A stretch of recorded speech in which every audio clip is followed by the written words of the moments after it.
Le moment tant attendu va commencer. Je vous souhaite la bienvenue, Église Vie aujourd'hui, puis je vous souhaite la bienvenue à vous qui nous écoutez en ligne ce matin.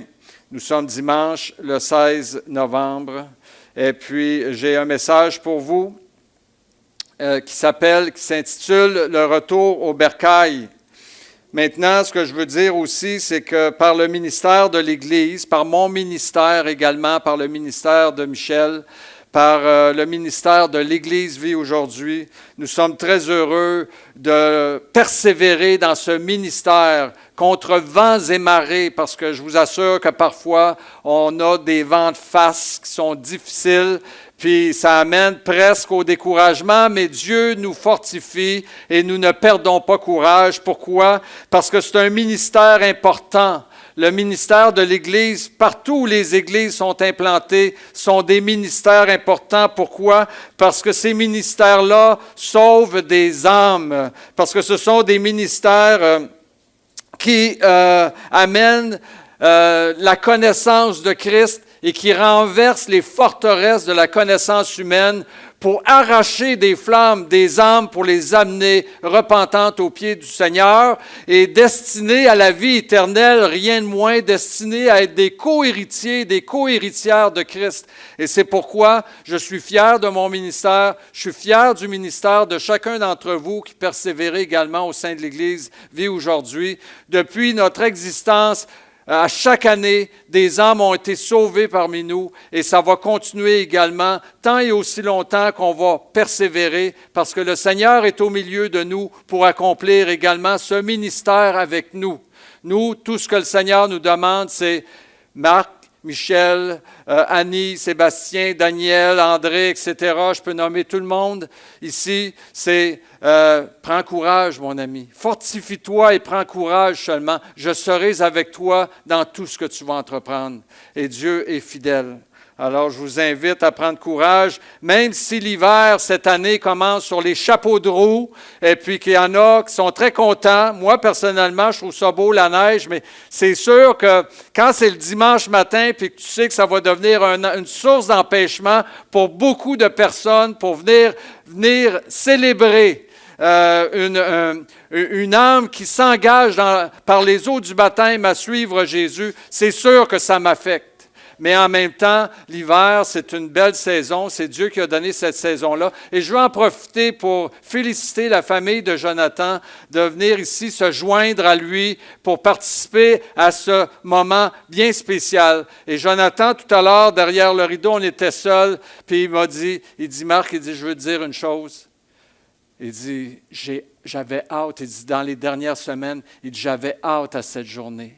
Pour moi, cette journée-là est importante et quand il me disait ça, je me disais, wow! Parce que Jonathan, c'est un petit peu des fois comme une huître. Hein? Une huître, c'est dur à ouvrir. Hein? On veut voir ce qu'il y a dedans. Là, on ne veut pas la forcer parce qu'on ne veut pas briser sa belle carapace. Mais là, c'est comme si l'huître s'était ouverte. Puis je voyais une perle, une belle perle. Et savez-vous, c'est quoi cette perle-là? C'est Jésus. C'est Jésus dans son cœur, c'est Jésus dans son âme, et je rends grâce à Dieu pour ça. Et c'est parmi les choses, les joies que m'apporte le ministère d'être aux premières loges. Moi, je suis assis en avant, on va voir un spectacle, on est allé voir les Canadiens de Montréal, moi et Paul, dernièrement. On avait besoin de prendre un répit, puis d'habitude, on part toujours à chaque année en voyage. Cette année, on n'est pas parti parce que Nathalie est malade, est très malade. Mais pour Paul, pour sa relâche, j'ai dit, garde Paul, je sais que tu aimes le hockey, on va aller voir les Canadiens de Montréal. Mais tu sais, quand on va voir un événement, on veut être proche, hein? On veut tout voir, on veut être bien placé, on veut avoir les meilleures places. Bien, moi, dans mon ministère, il y a peut-être beaucoup de souffrances qui sont associées à mon ministère, mais il y a beaucoup, beaucoup de joie parce que je suis aux premières loges pour voir le plus bel événement de la vie, la naissance. Hein, les mamans vont être d'accord avec moi. Il n'y a rien de plus beau que la naissance d'un enfant. Et c'est vrai dans ce monde physique, dans ce monde matériel, mais c'est vrai dans ce monde spirituel, le monde de Jésus-Christ. Il n'y a rien de plus beau qu'un homme ou une femme qui naît de nouveau. Alors, voilà, je regardais un voilier d'outarde cette semaine se diriger avec hâte vers le sud. Et je suis sûr qu'il y en a qui vont dire « Ah, je regrette de ne pas être avec eux. Avoir des ailes, je m'envolerais moi aussi vers le sud. » Et puis, Daniel, déjà, ses bras s'agitent comme ça. Tu t'envoleras pas, Daniel. Je peux te le dire, je peux te le prédire. Tu ne réussiras pas à t'envoler. Alors, et j'y ai vu un grand enseignement. J'y ai vu vraiment un grand enseignement. Les oiseaux du ciel, instinctivement, recherchent un lieu propice où demeurer. Vous savez ça, hein? Les petits oiseaux, ils veulent se protéger, puis Dieu leur donne des petits nids. Mais ces grands oiseaux-là s'envolent vers le sud pour trouver une demeure, un lieu où rester, un lieu sécuritaire, un lieu chaleureux. Et ils ont appris à faire quelque chose de spécial qui est un grand enseignement pour l'Église, pour nous. Ils ont appris à voyager en communauté. Ils ne voyagent pas seuls. Vous ne voyez pas, il y a un outarde là. Non, on appelle ça des voiliers d'outarde. Tu sais. Ils se mettent en pointe, puis ils s'en vont faire un grand voyage de plusieurs milliers de kilomètres. Et puis, j'ai compris qu'il en est ainsi pour nous qui sommes des enfants de Dieu. Parce que nous sommes un peuple migratoire. L'Église, les enfants de Dieu, les chrétiens, nous sommes un peuple migratoire. Nous sommes actuellement en migration. Nous nous dirigeons vers un lieu propice à notre nature, c'est-à-dire vers le ciel. Nous sommes un peuple migratoire en route vers la Nouvelle Jérusalem. Nous ne voulons pas rester dans ce monde froid qui va amener la mort bientôt. Nous voulons nous diriger ensemble vers un lieu, une demeure qui va être propice pour vivre éternellement avec Dieu. Et ça s'appelle le ciel. C'est la demeure que Dieu a préparée pour nous. Et considérons trois choses dans cette création de la nature, dans cette œuvre de Dieu qui est faite à l'image de son Fils et de l'Église aussi, de son peuple, de sa fiancée, de son épouse, de sa bien-aimée. Considérons trois choses. Si nous n'entreprenons pas ce voyage, nous savons qu'il n'y aura pas de salut pour nous. Nous devons, tous et chacun sur cette terre, entreprendre un voyage. Et c'est pour ça que Jésus dit, « Celui qui veut me suivre », Jésus est à la tête. Vous savez, il y a toujours un oiseau de tête, un éclaireur. Et cet éclaireur-là, c'est Jésus. Il est venu sur terre et il attire à lui toutes les âmes après avoir été élevées sur cette croix. Et nous sommes à sa suite. Et nous volons derrière lui en route vers une demeure céleste, un lieu préparé pour nous, un lieu préparé par Dieu. Et si nous n'entreprenons pas ce voyage, si nous ne suivons pas Jésus, il n'y aura pas de salut pour nous. Pour personne, ceux qui veulent rester dans ce monde vont périr avec ce monde. C'est ce que la parole de Dieu nous dit. Et deuxième considération, si nous ne nous regroupons pas en communauté pour faire le voyage, pour former l'Église, nous risquons de ne pas paraître debout devant le Seigneur, car les conditions du voyage sont très difficiles. Et dans un voilier d'outarde, vous savez, il y en a qui ont été doués, il y a des oiseaux qui ont été doués plus que d'autres pour être à la tête du voilier, afin justement de faire face au vent. Et puis c'est pour ça qu'ils sont mis tous comme une pointe de flèche, parce que ceux qui sont en arrière reçoivent moins de... Tu sais, c'est comme suivre un camion. Hein? Je ne sais pas s'il y en a qui ont déjà suivi des camions. L'auto, elle force moins. Tu sais, si tu tiens proche du camion, le camion, il bloque le vent en avant, puis c'est plus facile pour l'auto de circuler, de suivre en arrière. C'est exactement le même principe. Alors, dans l'Église, c'est la même chose. Dieu a donné des ouvriers pour être à la tête de l'Église. Il y a une hiérarchie dans un voilier d'outarde et cette hiérarchie est respectée. Et cela nous enseigne qu'il en est ainsi aussi dans l'Église qui est un peuple migratoire. Et c'était le troisième point, c'est que les oiseaux dans le ciel, lorsqu'ils migrent, volent dans l'ordre et dans l'unité. Et c'est ce qui est difficile à conserver dans une Église. Et pas juste à l'Église Vie aujourd'hui, vous savez, dans toutes les Églises.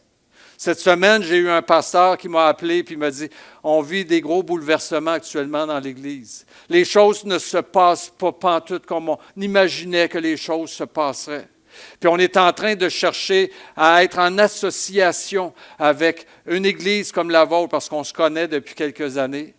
Et je rends grâce à Dieu pour ça, parce que j'avoue que cette semaine, je réclamais au Seigneur, « Seigneur, aide-moi, encourage-moi, fortifie-moi. » Et à chaque fois que je vis des moments difficiles, Dieu fait arriver des choses pour m'encourager, pour me montrer, dire, « Marc, prends patience, on continue le voyage, on est en route vers, c'est difficile, je t'ai placé à la tête du voilier de l'Église, mais il faut continuer, il va y avoir des moments plus difficiles. » Mais regarde tous ceux qui suivent en arrière. Regarde ceux qui sont là en arrière, qui ont besoin de toi. Et c'est la même chose pour les plus forts d'entre nous, ceux qui persévèrent. Je pense à Roger, je pense à Michel, je pense à Edith, et je pense à plusieurs d'entre vous aussi. Je pourrais en nommer plusieurs qui sont là. André, qui est là depuis plusieurs années, qui persévère. Louise, qui a touché beaucoup mon cœur ce matin en venant me faire en venant me consoler mon cœur, en quelque sorte. C'est toutes des choses que je prends, puis je dis merci Seigneur pour tout ça. Merci. On a une œuvre à faire, c'est celle de se rendre jusque dans la Nouvelle Jérusalem. Ce matin, nous sommes réunis pour célébrer la miséricorde et la grâce de Dieu. Et quelle belle façon de le faire en assistant à la nouvelle naissance de Jonathan. Parce que Jonathan, en croyant en Jésus-Christ, qui est la lumière du monde, est devenu un enfant de Dieu. Il y en a pour qui ça n'a aucune valeur. J'en ai parlé un peu la semaine dernière dans le message, quand Jésus parlait en parabole, parce qu'il disait, eux, ils ont des oreilles, mais ils n'entendent point. Ils ont des yeux, mais ils ne voient point. Jésus n'était pas, affecté comme par toute cette foule qui ne voulait, dans le fond, rien savoir de lui. Et puis, c'est encore la réalité pour nous. Nous, on est affectés. Tu sais, on parle du Seigneur, la personne ne veut rien savoir. Puis, au lieu de dire, OK, bien, c'est parce qu'il fait partie du groupe de ceux qui ont des yeux, qui ne voient point, puis qui sont, dans le fond, qui ne sont pas intéressés par Jésus-Christ. Ce matin, on a quelqu'un qui est ici parce qu'il est intéressé par Jésus. Puis on est là pour l'accueillir, on est là pour l'aider, on est là pour le conduire au Seigneur, parce que le Seigneur l'a mis dans notre hôtellerie pour un temps, pour qu'on en prenne soin, pour qu'on le pense, puis qu'on l'aide aussi à s'élever, à grandir dans la foi, puis à devenir un disciple du Seigneur. Vous savez, naître de nouveau, c'est ce que la parole de Dieu nous dit. Si on regarde dans un premier verset, ça va aller mieux si j'allume ceci. Vous voyez donc retour au bercail. Il y en a qui vont pouvoir reconnaître peut-être la parabole qu'on va lire tout à l'heure, retour au bercail. Et il est dit dans Jean, il est dit en parlant de Jésus, Jésus est appelé la lumière du monde, la lumière de la vie. Cette lumière était la véritable lumière qui, en venant dans le monde, éclaire tout homme. Elle était dans le monde et le monde a été fait par elle. Et le monde ne l'a point connue. Elle est venue chez les siens et les siens ne l'ont point reçue. Les siens, c'est nous. Les siens, c'est tous les êtres humains qui ont été créés par lui. Les siens l'ont rejeté. Alors, peut-être que ce matin, vous êtes ici, vous cherchez votre Créateur. Tu sais, on voit des films de science-fiction. Moi, je me souviens, j'ai vu un film à un moment donné, puis il cherchait à retrouver le Créateur de l'humanité. Et le Créateur est venu parmi nous. Il est venu parmi les siens. Et je vous présente le Créateur, votre Créateur, notre Créateur s'appelle Jésus-Christ. C'est lui qui nous a créés. Et c'est ce qui est dit ici. Alors, Jean continue en disant, « Mais à tous ceux qui l'ont reçu, à ceux qui croient en son nom, elle a donné le pouvoir de devenir enfants de Dieu. lesquels sont nés non du sang, ni de la volonté de la chair, ni de la volonté de l'homme, mais de Dieu. Jonathan, ça vient de Dieu ce que tu vis. OK? Ça ne vient pas des hommes. Et dans son premier épître, Jean en rajoute en disant, « Voyez quel amour le Père nous a témoigné pour que nous soyons appelés enfants de Dieu. Et nous le sommes. Si le monde ne nous connaît pas, c'est qu'il ne l'a pas connu. Bien-aimés, nous sommes maintenant enfants de Dieu. » Et c'est vraiment, encore une fois, je veux parler de l'amour de Dieu. Je vais en parler un petit peu plus loin. Dieu vous aime. Dieu aime tous ceux qu'il a créés. Dieu est amour. Et celui qui nous hait et qui veut nous détruire ne s'appelle pas Jésus-Christ, il s'appelle Satan. Lui est le destructeur et lui nous hait. Il hait l'être humain qui a été fait à l'image de Dieu. Il hait tout ce que Dieu aime. Et c'est pourquoi il nous fait du tort, il veut nous éloigner de Dieu. Et il a réussi à organiser le monde de façon à ce que ce soit de plus en plus difficile à convaincre des hommes et des femmes de venir repentants au pied de la croix de Jésus pour être sauvés. Mais Jean continue en disant, « Ce que nous sommes et ce que nous serons n'a pas encore été manifesté. Mais nous savons que lorsque cela sera manifesté, nous serons semblables à lui parce que nous le verrons tel qu'il est. C'est mon espérance, c'est ton espérance et c'est la raison pour laquelle Jonathan s'en va dans l'eau du baptême parce qu'il veut que s'accomplisse cette parole pour lui dans sa vie un jour. Nous serons semblables à lui parce que nous le verrons tel qu'il est. Pourquoi? Parce que nous sommes maintenant enfants de Dieu. Et nous sommes enfants de Dieu parce que nous avons cru dans la lumière du monde, en Jésus-Christ. Et il nous a donné, par sa parole, de devenir enfants de Dieu. Et quiconque a cette espérance en lui se purifie comme lui-même est pur. Et c'est ce qui arrive donc à Jonathan. Il arrive qu'il est devenu un enfant de Dieu parce qu'il a reconnu que Jésus est le Christ, le Fils de Dieu, et que donc il doit croire en lui et lui obéir pour le salut de son âme. Peut-être direz-vous que c'est jeune pour suivre Jésus-Christ et lui donner sa vie. Parce que comme Jésus l'a dit, que celui qui veut me suivre renonce à lui-même et se charge de sa croix. Peut-être qu'à 18 ans, à 19 ans, à 20 ans, il y en a qui vont dire « Oh, c'est jeune, là. Il est en train de s'embarquer dans quelque chose. Pauvre petit. » Tu sais? Pauvre petit. D'autant plus qu'aujourd'hui, le monde est séduisant. Et le grand mauvais conseil qui est répandu par plusieurs au Québec, c'est le contraire. C'est « vis ta vie, à fond la caisse, pendant que tu es jeune. » Fais tout ce que tu veux, tout ce que tu as envie. Tu as juste une vie à vivre, profite-en. C'est ce que les gens... Non, mais est-ce que c'est ce que les gens du monde disent? Oui. Jésus te dit, viens, suis-moi, renonce à toi-même et charge-toi de ta croix. Voyez-vous, deux messages complètement opposés. Mais un mène à la vie éternelle et l'autre mène à la condamnation éternelle. Et c'est ça. Croyez-vous vraiment que s'affranchir de Dieu et faire ce qu'on veut dans notre vie va nous rendre vraiment heureux? Poser la question, c'est y répondre. On va lire un enseignement ensemble dans quelques minutes qui provient de Jésus. Ce Jésus qui a dit que celui qui entend ses paroles et les met en pratique est comme un homme qui bâtit sa maison sur du roc. Mais qui a aussi dit que celui qui entend ses paroles puis qui les met aux poubelles, qui ne veut rien savoir, qui les met derrière lui, est comme un homme qui a bâti sa maison sur du sable. Puis quand la tempête, qui est inévitable, qui va venir, bien, la maison va s'écrouler, mais pas celle qui est faite sur le roc. Non, mais imaginez, là, Jonathan, tu es jeune, peut-être qu'éventuellement, dans quelques années, tu vas vouloir t'acheter une maison.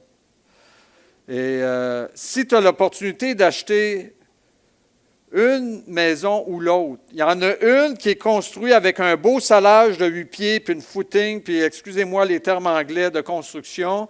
On est au Québec, on construit sur des choses solides, on creuse un gros trou, parce qu'il n'y a pas nécessairement un gros roc en dessous, puis on fait tout un salage, quelque chose de solide, puis on met une maison là-dessus. Puis, tu as l'opportunité d'aller acheter une autre maison qui est un petit peu moins chère, mais construite directement sur la terre. Sur le sable, sur la terre, sur le sol, il n'y a rien en dessous. Laquelle tu vas choisir? Tu vas choisir, on va choisir. Il n'y a pas personne qui va vouloir choisir celle qui est construite sur la terre. Moi, je me pose comme question ceci. Pourquoi les gens, donc, bâtissent leur vie sur leurs croyances personnelles, sur tout ce qui est véhiculé dans ce monde, ou sur absolument rien? Parce que beaucoup d'hommes et de femmes ne se posent même pas de questions. Ils ne veulent pas. On verra ça plus tard. Ah, je regarderai ça plus tard. Pour l'instant, je fais ma vie comme je veux, puis je la construis comme je veux. Mais ça, c'est construire sur de la terre, sur du sable, sur rien de solide. Et quand va venir la grande tempête, parce que la grande tempête, c'est le jugement de Dieu qui s'en vient. Et tout le monde va avoir à répondre de sa vie sur terre.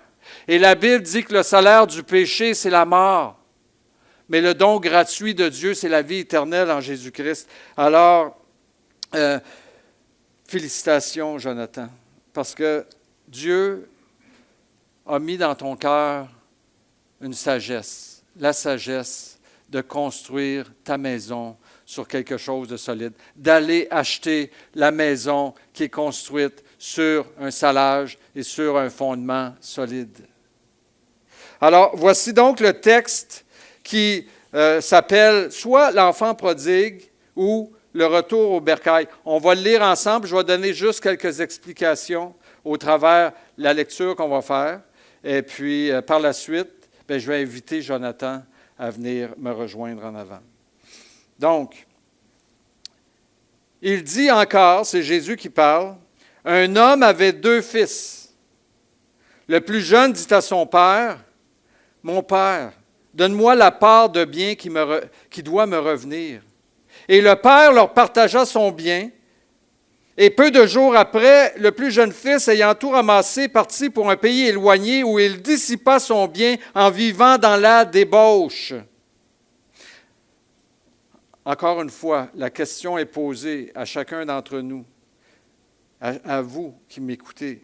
Quelle sorte de vie choisissez-vous, allez-vous choisir de mener ici-bas?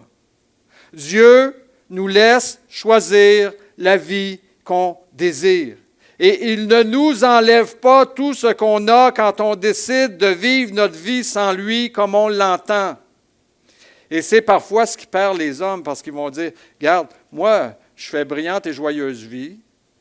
Je vais à l'hôtel, je prends un coup, je couche avec n'importe qui, puis tu sais, je sac, puis je fais la vie que je veux. Puis, il m'arrive rien. Il m'arrive rien. » Et regardez, est-ce qu'on ne voit pas ici l'amour de Dieu?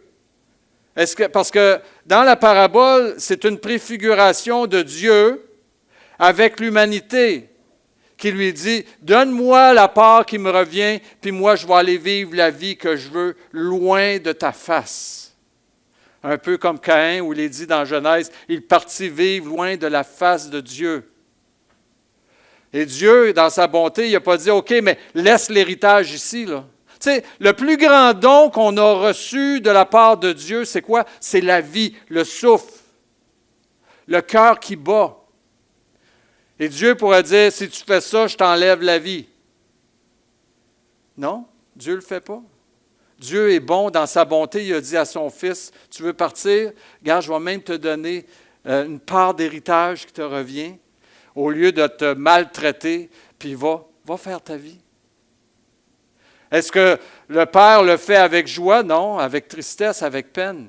Mais il ne lui enlève rien, il lui laisse la possibilité de choisir sa vie.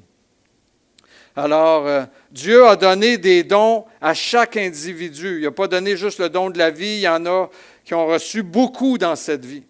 Et certains ont reçu plus que d'autres. C'est pour ça que Jésus parle de richesses injustes. Parce que les richesses ne sont pas distribuées également. Certains ont reçu plus que d'autres, et c'est vrai, entre autres, ici au Canada. Quand on compare le Canada, le Québec, avec d'autres pays dans le monde, je ne pense pas qu'il y a personne ici qui voudrait vivre, et surtout pas vous, mesdames, en Afghanistan, hein, avec les talibans. Pas sûr. Hein? Alors, c'est triste pour eux autres. Nous, ici, on a reçu beaucoup. Et puis Dieu n'a pas décidé, on va leur faire la vie dure, tu vas voir ça. Et ils ne veulent pas me suivre, ils ne veulent pas m'écouter, ils ne veulent pas marcher avec moi. Non, dans sa bonté, Dieu a donné et il ne reprend pas, du moins pas maintenant. Mais tôt ou tard, ça c'est une chose certaine, comme l'enfant prodigue, tôt ou tard, il va arriver quelque chose. Parce que l'enfant prodigue est parti vivre dans la débauche. Il est parti vivre la vie qu'il voulait faire. Mais tôt ou tard, tout être humain, pour tout être humain, ses biens, ses dons vont venir à manquer. Même le don de la vie. Parce que quand tu arrives, même si tu vis jusqu'à 85 ans, moi j'ai des clients dans mon bureau qui ont 83, 84, 85. J'en vois depuis 15 ans. Mes clients qui ont à partir de 75, je ne sais pas si je vais les revoir l'année suivante. Puis à chaque année, j'apprends avec tristesse, lui, on m'appelle, un fils, une fille, un conjoint, mon mari, mon épouse est décédée. Est-ce que vous pouvez vous occuper de la succession? Puis ça me fait de quoi? Mais tôt ou tard, Dieu rappelle et reprend ses dons. Et donc, on doit considérer ces choses. Et même si vous mourrez riche, même si vous mourrez très riche, vous n'amènerez pas vos possessions avec vous quand vous allez quitter ce monde. Et parce que la triste réalité, on doit le dire et on doit le constater, c'est que la majorité du monde ne reviendra jamais à Dieu. Jonathan a choisi de retourner à Dieu. Il aurait pu dire, moi, je continue à vivre ma vie comme je veux. Puis actuellement, il est en train d'entraîner sa famille pour que sa famille puisse entendre un message ce matin. Voulez-vous revenir à Dieu avec moi? Tout un message. On continue. Et alors, la parabole dit ceci. Lorsqu'il eut tout dépensé, une grande famine survint dans ce pays. Et il commença à se trouver dans le besoin. Voyez-vous, tôt ou tard, il y a des choses qui arrivent qui viennent détruire nos plans ici-bas. Et il alla se mettre au service d'un des habitants du pays qui l'envoya dans ses champs, garder les pourceaux. Il aurait bien voulu se rassasier des carouges que mangeaient les pourceaux, mais personne ne lui en donnait. Il y en a sur terre qui ne sont pas destinés à une vie joyeuse et brillante. Et qui se retrouvent dans des situations malheureuses à partir du moment où, à l'âge de 18 ans, ils quittent la maison paternelle, maternelle, et qu'ils vont vivre leur vie. Ils prennent leur vie en main et se retrouvent dans des situations catastrophiques. Ça a été mon cas. C'est pour ça qu'à l'âge de 20 ans, j'ai imploré, j'ai dit, je vais retourner ou je ne comprenais pas tellement, mais j'ai tâtonné parce que je voulais trouver quelqu'un qui m'accueille dans ses bras et qui restaure ma vie, mon âme, mon cœur.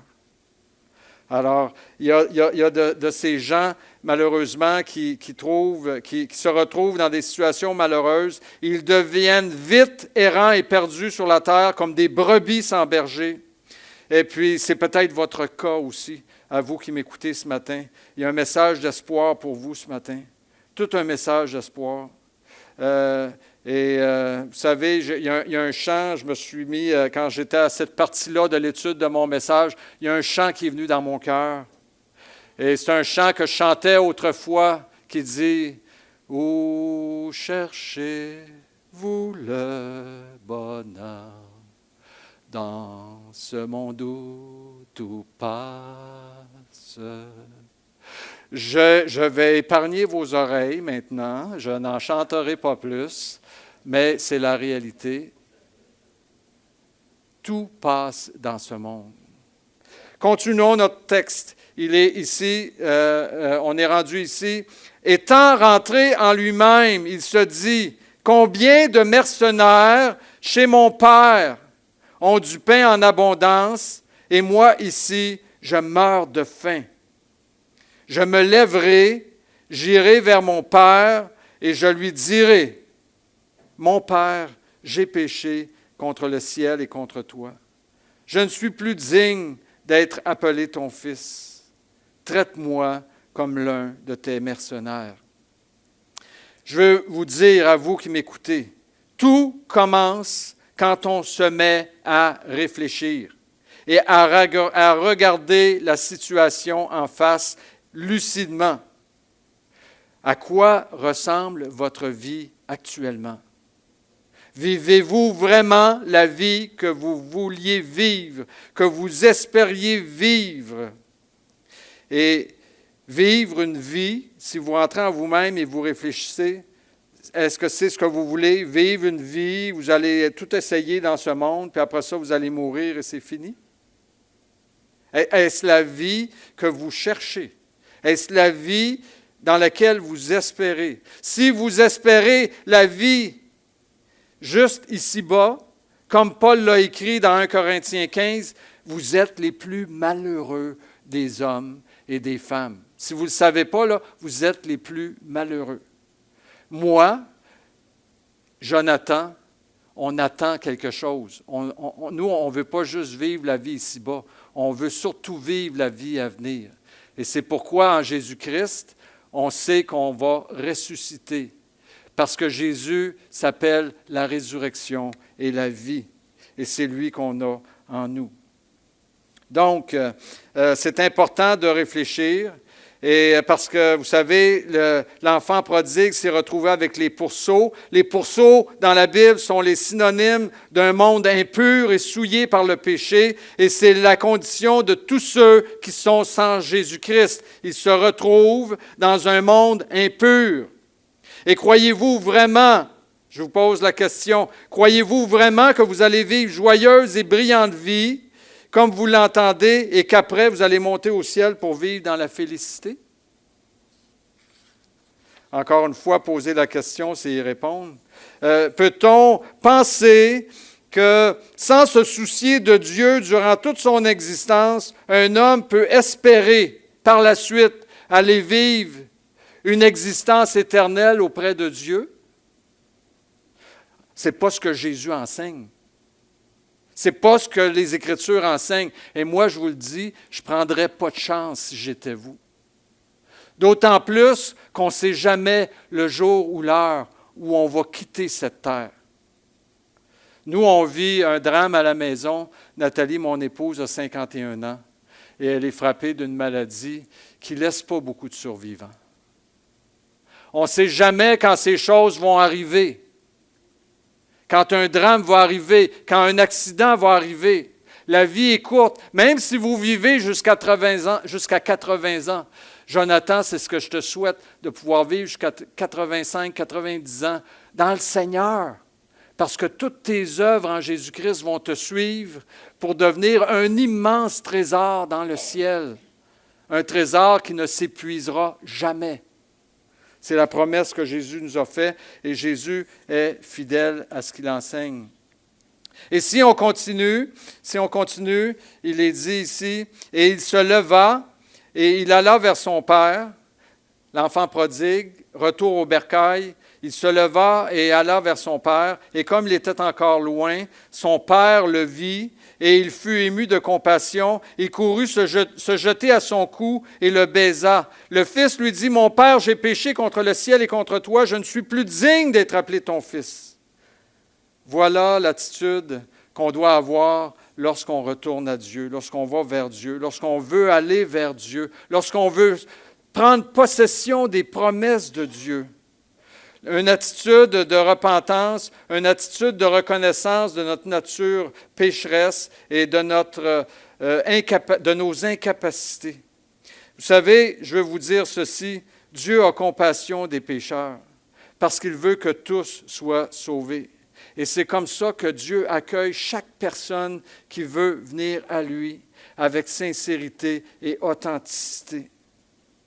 Il ne forcera pas personne à le suivre. mais c'est à chacun d'entre nous à prendre la décision. Ici, c'est l'enfant prodigue. Le père ne s'est pas rendu dans la contrée lointaine où il y avait une famine puis où son fils était en train de périr. C'était à son fils à dire, « OK, maintenant, je veux retourner à Dieu. Je vais retourner vers mon Père. Je veux retourner dans ma maison. Et je le sais que je suis indigne à cause de tout ce que j'ai fait dans ma vie. Je le sais que je suis indigne. Mais je vais peut-être trouver grâce devant lui, peut-être devenir un mercenaire, tu sais. Au moins, je vais pouvoir avoir de quoi vivre. Mais regardez comment le Père l'a accueilli. Voyez ici, il est dit, mais le Père dit à ses serviteurs, apportez vite la plus belle robe et l'en revêtez. Wow! Mettez-lui un anneau au doigt et des souliers aux pieds. Wow! Amenez le veau gras et tuez-le. Wow! Mangeons et réjouissons-nous! Car mon fils que voici était mort et il est revenu à la vie. Il était perdu et il est retrouvé. Et ils commencèrent à se réjouir. Jonathan, on se réjouit. Amen. Merci Seigneur pour nous accueillir comme tu le fais. Gloire à ton nom. Tout à l'heure, Roger, dans sa prière, je crois, parlait de réjouissance. Il y a de la joie. On se réjouit, on est heureux. Pourquoi? Parce que celui qui était mort, quelle qu'a été sa vie, quels qu'ont été ses péchés, peu importe, Dieu pardonne, Dieu efface et Dieu fait de nous des fils et des filles de Dieu par la suite, avec amour. Moi, ce matin, je n'ai que des paroles à vous offrir, mais ces paroles peuvent changer le cours de votre vie parce que ces paroles sont les paroles de la vie éternelle. Et c'est particulier que le don de la vie éternelle ne soit pas donné. Imaginez, là, on ne retrouve pas la communion avec Dieu. On n'est pas restauré en buvant un élixir, hein, ou en faisant quelque chose, je ne sais pas, une recette qu'il faut faire, puis il faut manger ça, puis là, whoop, on devient sauvé. On n'a pas d'œuvre à faire. On n'est pas obligé d'aller faire un pèlerinage pour pouvoir dire, bien là, je vais être sauvé, comme dans beaucoup de religions. On n'a pas besoin d'aller faire toutes sortes d'actions dans le but de trouver grâce à Dieu. Non, on a juste à dire, Seigneur, je veux retourner à toi, je suis pécheur, je le reconnais, mais je crois en toi, je crois en tes promesses. C'est tout ce qu'on a à faire. On n'a absolument rien à faire pour pouvoir être sauvé. Même le baptême de Jonathan n'est pas une action pour le sauver. Jonathan va dans l'eau du baptême parce qu'il est déjà un enfant de Dieu et qu'il veut témoigner à sa famille et à tous ceux qui sont ici ce qu'il vit maintenant en Jésus-Christ. Il est devenu une seule plante avec lui dans sa mort et dans sa résurrection. Le baptême, dans sa mort, immergé dans l'eau, et il en ressort en nouveauté de vie. Mais c'est déjà ce qu'il vit maintenant par la foi en Jésus-Christ. J'espère que ces paroles que je vous annonce ce matin trouvent une place dans votre cœur, à vous qui êtes ici à Eva. Ici à Eva, c'est la parole de foi que nous prêchons. Ce ne sont pas les œuvres que nous prêchons. C'est la foi que nous enseignons.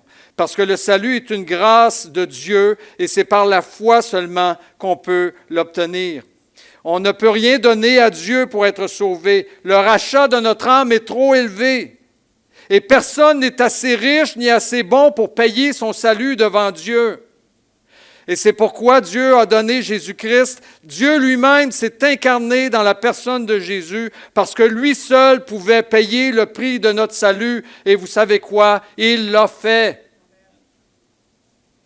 Et il va revenir bientôt. Mais il l'a fait il y a près de 2000 ans maintenant. Peut-être que vous pensez que vous êtes trop pécheur pour être sauvé, que vous êtes une personnalité non grata. Peut-être que vous pensez que Dieu se complaît avec ceux qui ont des vies parfaites, mais que les autres sont rejetés. C'est un mensonge. Vous avez lu avec moi l'histoire que Jésus nous a donnée du Fils prodigue. Il est parti avec tout l'argent de son héritage et il a vécu dans la débauche. Il a vécu dans la débauche. Peut-être que vous avez accepté Jésus comme votre sauveur, puis par la suite, vous êtes tombé aussi. Je suis un de ceux-là. Je suis moi-même 2 fois un fils prodigue. Et je veux vous dire une vérité, parce que Satan est bon pour faire pénétrer les mensonges en notre cœur, même nous comme chrétiens, puis nous décourager, puis faire en sorte qu'on a l'impression que Dieu ne nous aime pas, que Dieu ne nous aimera pas, que Dieu ne nous acceptera pas, que Dieu va se complaire avec des chrétiens qui, eux, ils n'ont pas une coche de travers. Mais que celui qui est allé comme ça, qui a tombé, qui s'est relevé, qui a tombé, qui s'est relevé, non, que... Mais ça encore, c'est un mensonge. Dieu nous aime. Il nous aime tel qu'on est, puis il nous aime trop aussi pour nous laisser tel qu'on est, puis c'est pour ça qu'il va continuer le voyage avec quiconque veut lui donner sa vie. Il va continuer le voyage avec tous ceux qui vont dire « Père, je veux de toi, prends-moi ». Et il va le saisir par la main, par son Saint-Esprit, il va l'aider, il va le porter sur ses épaules, puis il va l'aider à progresser, puis à marcher de progrès en progrès, puis à le préparer, parce que celui qui a commencé cette bonne œuvre en nous, il va l'amener à la perfection. Au retour de Christ, vous allez paraître devant lui sans tache, sans faute, sans ride, sans rien. Aucune coche de travers. Pourquoi? Parce que c'est ça, Dieu. Dieu est compatissant. Dieu nous aime. Dieu vous aime. Jésus vous aime. Il va nous aimer jusqu'à la fin, d'un amour qu'aucun homme et aucune femme ne peuvent posséder ici-bas dans leur cœur. Dieu nous aime. Et je veux t'inviter, Jonathan, justement. Tu es l'enfant de l'amour de Dieu ce matin. Viens me rejoindre.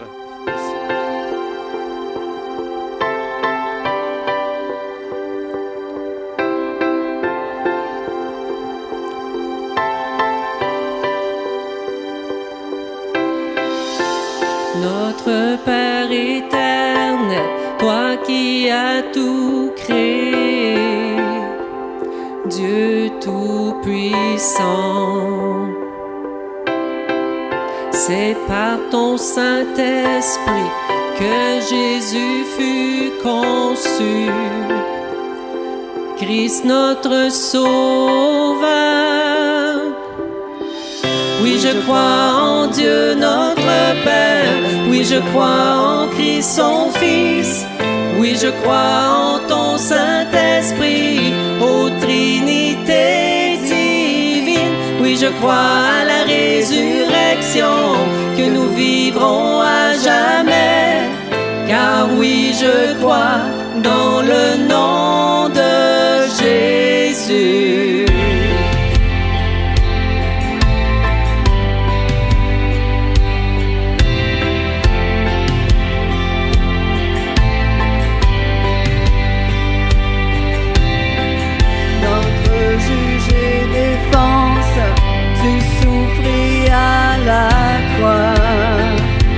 Le pardon est en toi,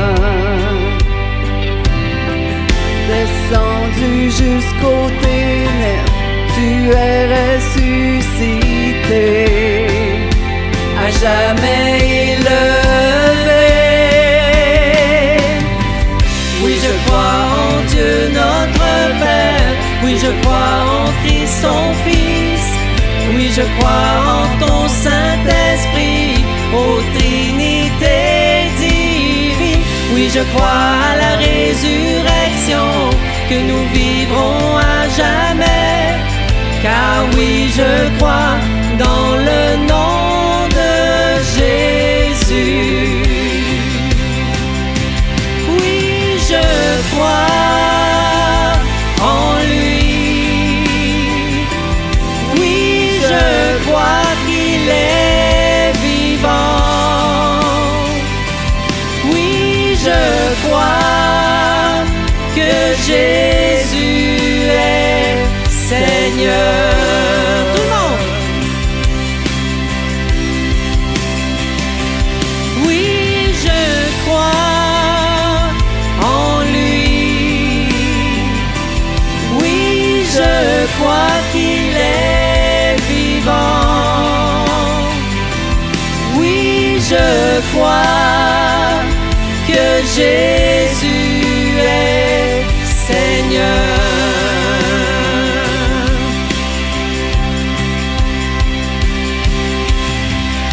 je crois à la vie éternelle. Je crois que d'une vierge il est né.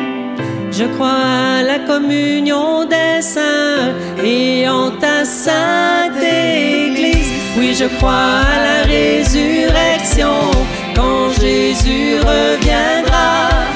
Car oui, je crois dans le nom de Jésus. Oui, je crois en Dieu notre Père. Oui, je crois en Christ son Fils. Oui, je crois en ton Saint-Esprit, ô Trinité divine. Oui, je crois à la résurrection, que nous vivrons à jamais. Car oui, je crois dans le nom de Jésus. Car oui, je crois dans le nom